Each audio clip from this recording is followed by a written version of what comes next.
Hello again from the Canadian North. I have a book I want to show you today,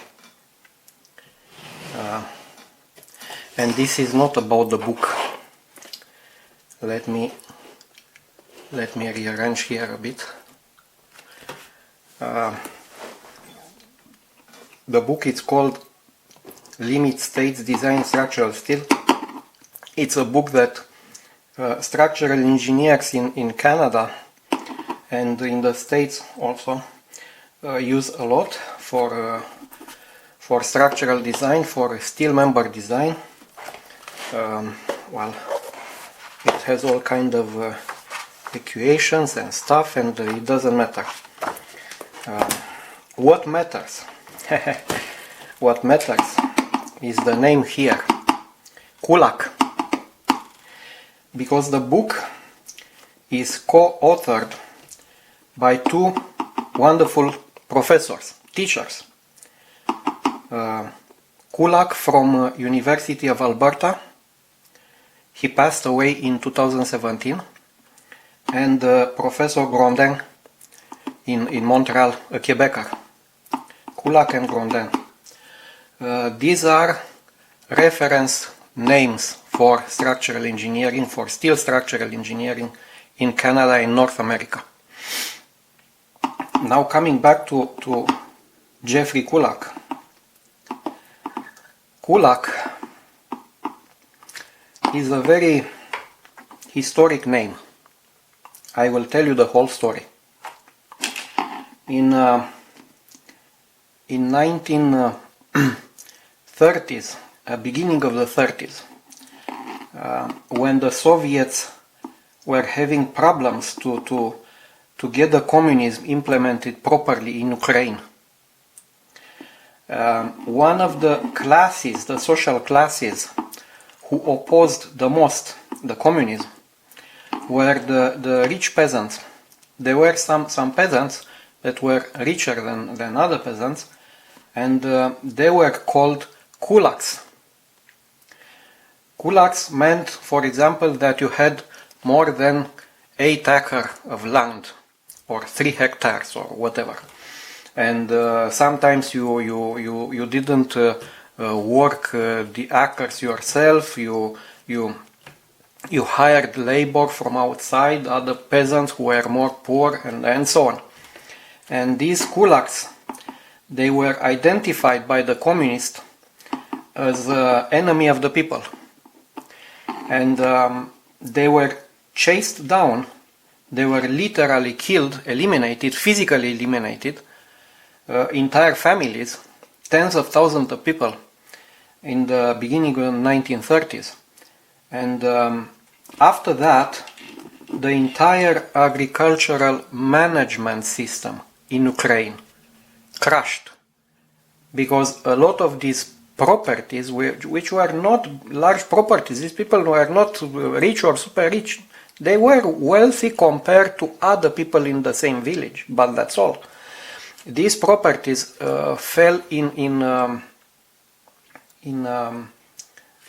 disrepair, in oblivion, if you want, and the population didn't have food. In 1932, 1934, there was a great famine in Ukraine. Nobody's telling you here in North America about that. Incidentally, that's the same time some genius from New York Times was visiting Soviet Union and was praising the Stalinist regime, and all the people have jobs, and all the kids go to school, and so on and so on. It's a worker's paradise and everything and everything. They didn't bother to get out of the train and to start walking through Ukrainian villages where the people were dying of hunger. Now that became known as a classicide, like suicide, like parricide, like genocide. That was a classicide. Why? Because an entire class of people got to be identified as target and eliminated. An entire social class of people was physically eliminated. That classicide generated a genocide 1 or 2 years later, because, as I said, nobody cared about their properties. The rest of the peasants were desperate to steal whatever they could. They didn't want to work. They didn't want their food, their grains to be confiscated by the government, and so on, so on, so on. So they stopped producing.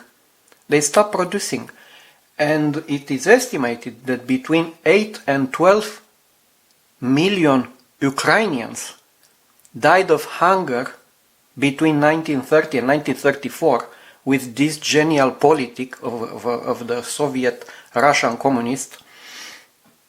And between 8 and 12 million. If we accept the 8 million, that's already more than Hitler's Holocaust with the 6 million dead Jews. But the Soviet Russia was not in the war. It was peacetime. Nobody thought about attacking Soviet Russia in 1930s. Before even Hitler came to power in 1933, Stalin was busy killing Ukrainians by the millions with this politic.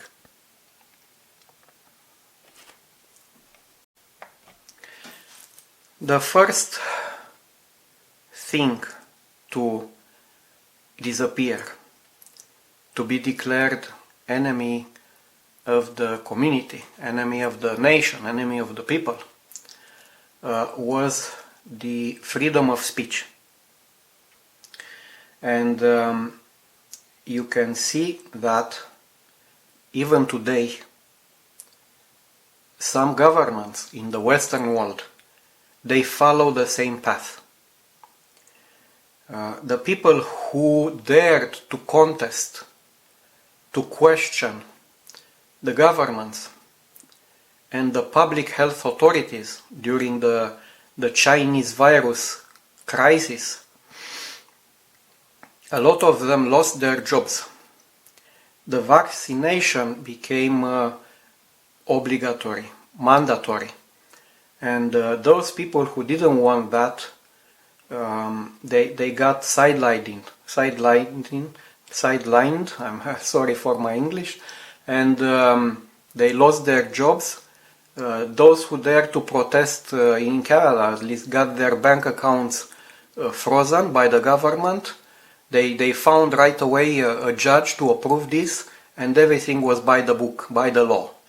Okay, so the first thing to disappear with the communists is the freedom of speech.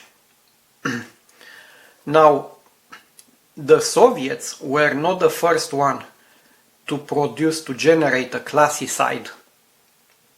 The first big example was the French Revolution, 120 years earlier, when the revoltees, the Jacobins, they guillotined, they executed everybody who was a noble, coming from a noble family.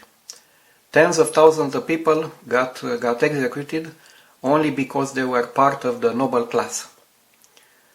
It took the intervention of the later emperor, Napoleon, to pacify the things, to calm down the crazy mobs, and to manage to bring back from exile, from Germany or from UK, some of these talented and wealthy families. And after 20 years of revolution, the French society started to look normal again. So the Soviets, perhaps they studied this phenomenon and didn't want to be outflanked by the French, and they decided to eliminate an entire class of people. When the communism arrived in Romania or in Poland, they did the same. In Poland, for example, in 1939, and beginning of 1940, when a part of Poland fell under communist regime, under communist Soviets, and the other part got under Hitler, all the towns, the cities and the villages where the Soviets entered, they lost right away the intellectuals.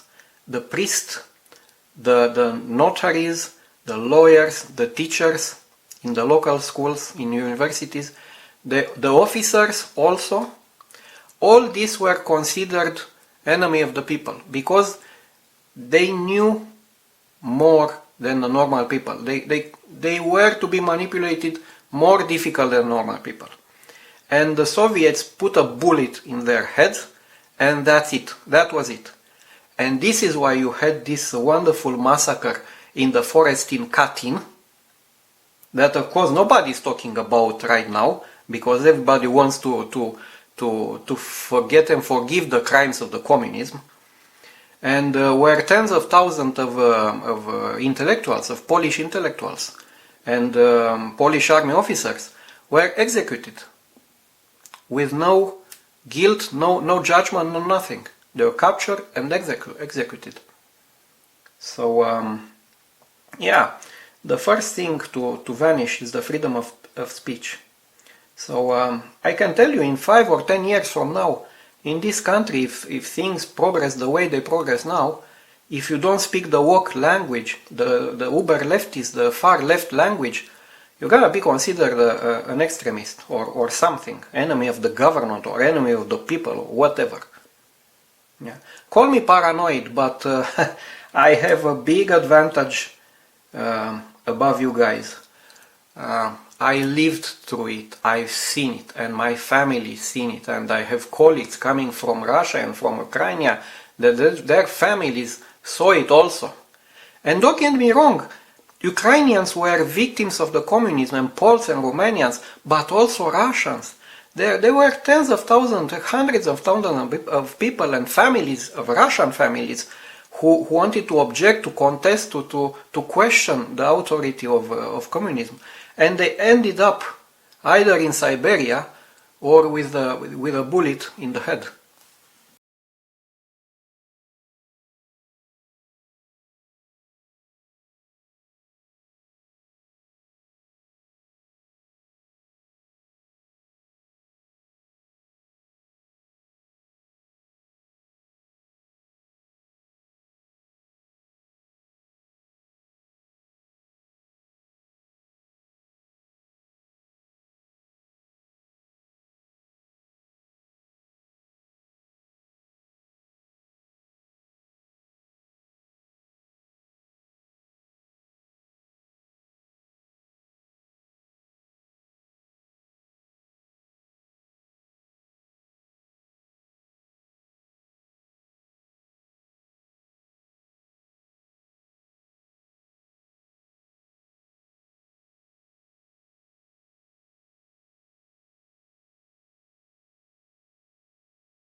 Now you're gonna ask me, coming back to the book, what's with the Professor Kulak? Well, Professor Kulak was coming from an old Ukrainian family, because during that crisis in the beginning of 1930s, some Ukrainian families got refuge. They ran away. They came to Romania. They went to Europe, but the majority they crossed the Atlantic and went to America. Now, coming to Canada, they didn't settle in the eastern Canada. They didn't settle in Quebec or in the Atlantic provinces, and even in Ontario. They went so far away west as they could, and the collective thinking must have been, we go where there is no government, because we know what government can do to us. because they lived through that traumatic experience back in Ukraine with the Soviets. So in Alberta today, you have a lot of these Ukrainian names, either professor or engineers or simple workers or pipeline layers or whatever, and they come from these families. Those people left Soviet Union, left the workers' paradise and the peasant paradise to go in the forest of Alberta, to cut the forest, to plow the fields, to put up the hard work of agricultural land, because this is what they knew. And entire communities in Alberta are based on those families, on those old families from 100 years ago. Yes. And unfortunately, nobody is telling you about this. And now I remember, in 2015, with this genius Prime Minister of Canada, the drama teacher from Montreal, Justin Trudeau, came to power, Alberta was putting together a monument, a memorial for the victims of the communism. Why? Because in Alberta, these people have an influence. They know where everything goes right now.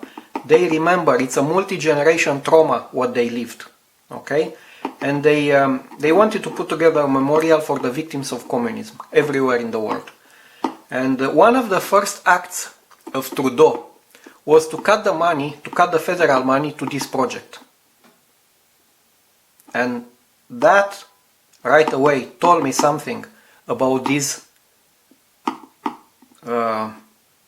individual.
two more things I've done here in the meanwhile, and they both gave me quite a headache.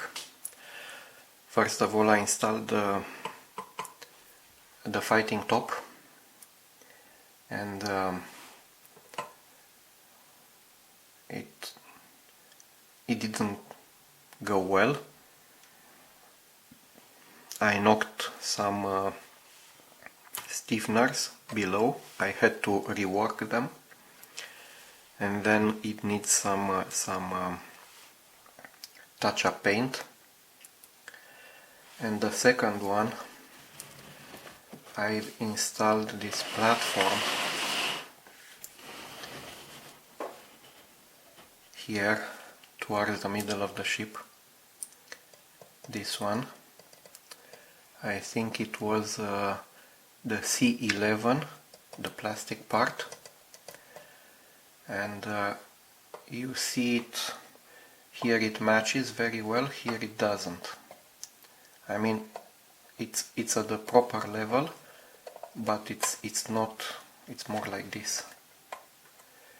I didn't fix it yet, I didn't glue it in place.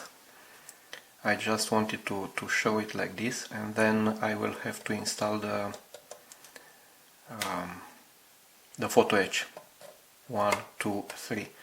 Of course, in the process I was able to knock out this barrel. I will have to put it back if I don't lose it before.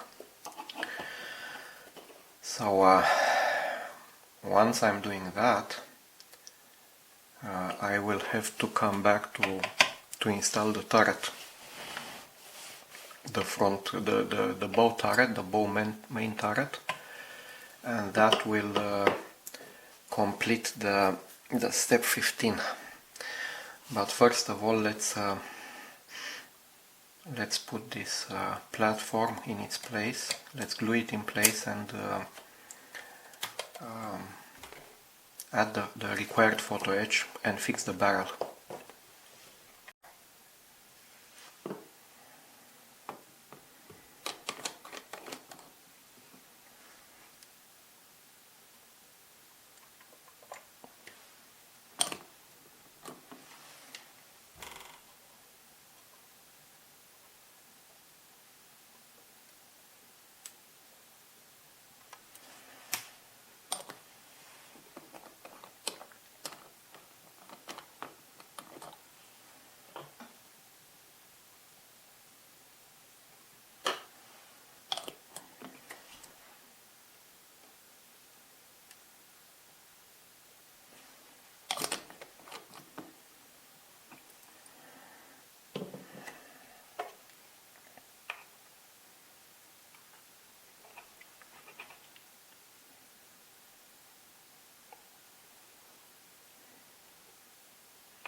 It's the wrong position.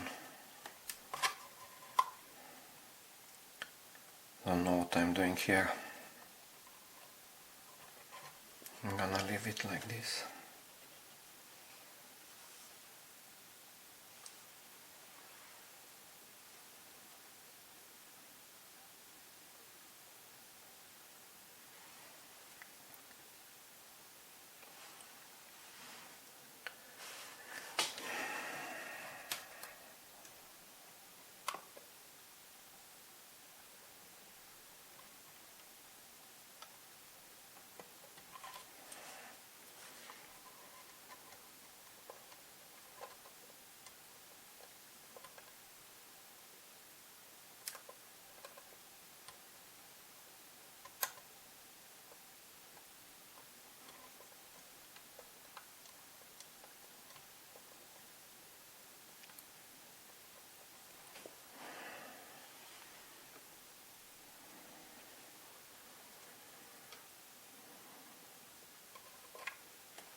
Yeah, I'm gonna leave it like this.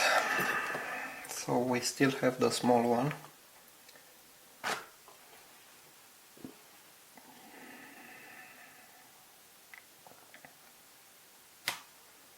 The B6.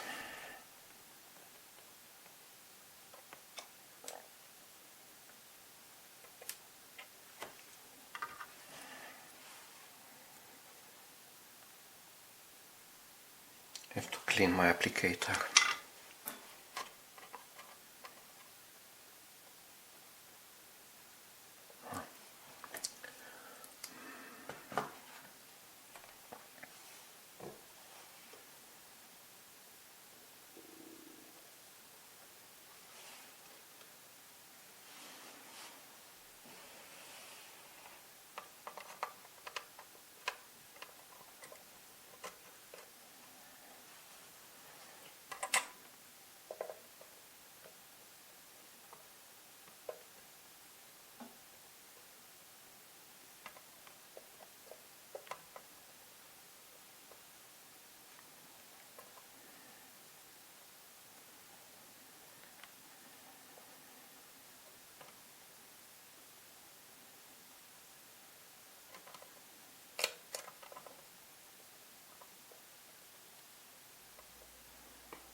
We'll see how it will dry.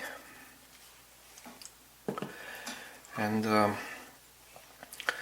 also see that we are at the end, almost at the end of step 15, and I still didn't install the first funnel. I don't know.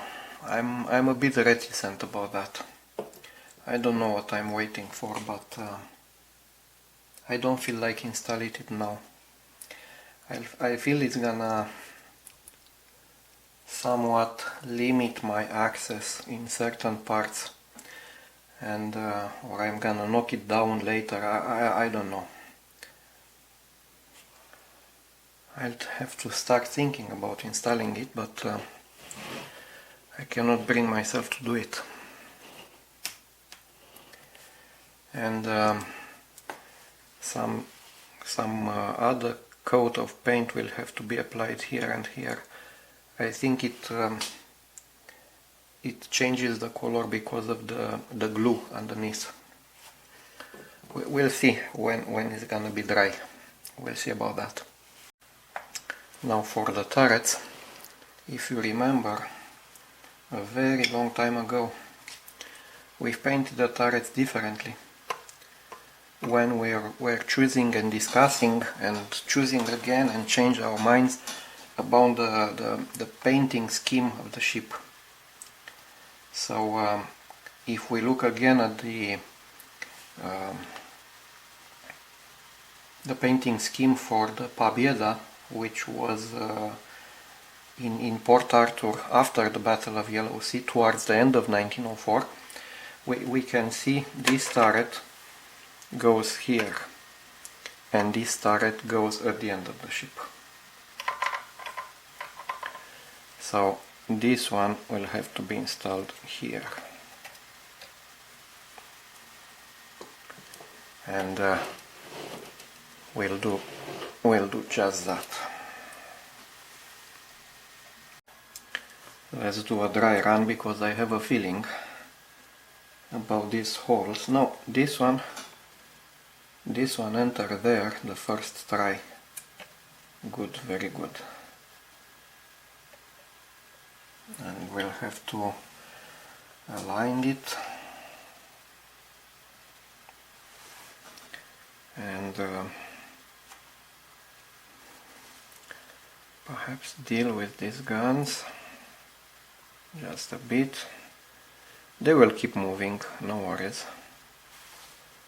Okay, so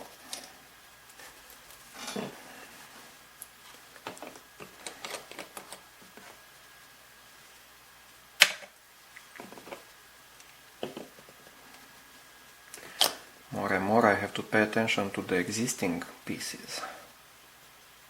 Now this fighting top is getting in my way. Big time.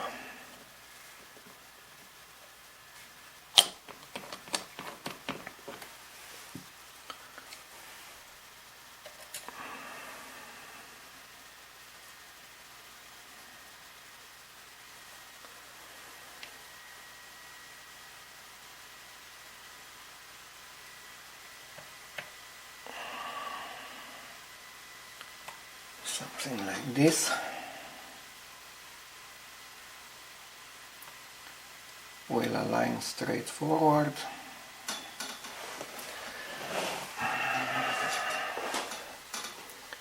Have to see it from above. That really is straightforward. It is. And this kinda completes the step 15. Thank you for watching. And again, I could see there are other people who subscribe, and every now and then I get a Russian or Ukrainian or Belarusian maybe name, and I say hello to all of you, and I just apologize for my ignorance, but in the end I guess it doesn't matter, Russian or Ukrainian, I don't know. I just hope I won't upset anybody with my ignorance.